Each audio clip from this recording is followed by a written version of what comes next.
Hello and welcome to Everest Art Gallery. As you walk in, you can see on your left the portrait of the famous Napoleon sitting on his throne, while on the right appearing the very inspired Kehinde Willie mimicking Napoleon. At first glance, you wouldn't pay much attention to these portraits, but if you take a second glance, you may unreveal their hidden story. To begin with, the art to the left, named Napoleon I on his imperial throne, painted by Jean-Auguste Dominique Ingres in 1806, shows Napoleon on his outfit he wore for his coronation when he was given royalty, and on his right hand appearing the scepter of Charlemagne, an ornamented staff that is shown as a symbol of power, and in his left hand the hand of justice. Also on his head appears a golden laurel, similar to the one worn by Julius Caesar, a famous and respected Roman general.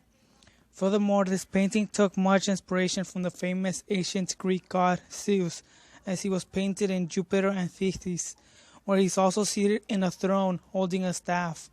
Also noting that both paintings have a low eye level, making it seem as if you were kneeling before them. Therefore, having them be compared is telling us that Ingres is trying to depict Napoleon not just as a ruler, but as a higher being. Ingres primarily used warm colors on his paintings to symbolize Napoleon's wealth and power. As compared to other people at this time, they had very dull and boring clothes. Jean might have done this to emphasize on Napoleon's face, as having all these bright colors around him suddenly stop at his face makes it stand out before all. Also, like mentioned earlier, having Napoleon be slightly above us make it seem as if we were kneeling before him to represent his higher power. The portrait is also symmetrical balance, as Napoleon holds eye contact with the viewer to indicate his royalness, while also having robes covering up to make it look very balanced.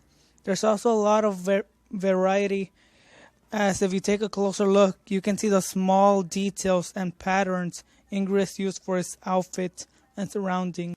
Now let's go back to the other painting, the one to the left, where the portrait called Ice-T is shown.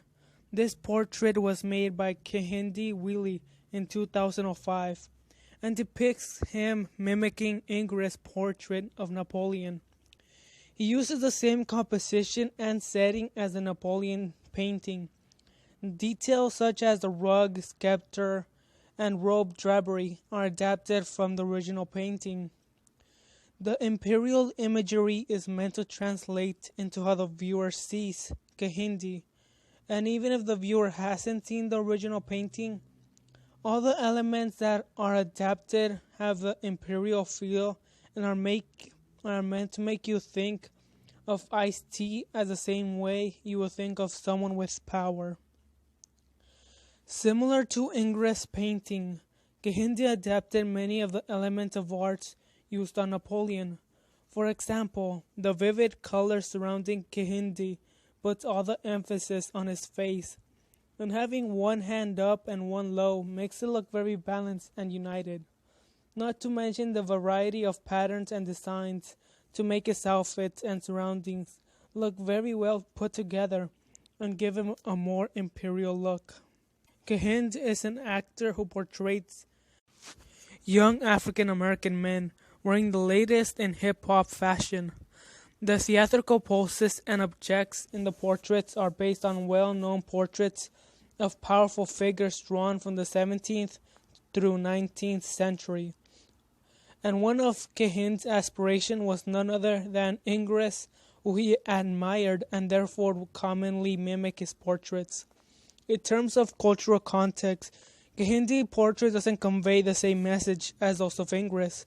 For example, Kehinde's portrait doesn't look like he is looking down on you, but instead is acknowledging the viewer. Ingres' painting, on the other hand, looks bored and somewhat makes you believe that you have to worship this person, which is great for a portrait of a king, but doesn't convey any relationship or is relatable at all to the viewer.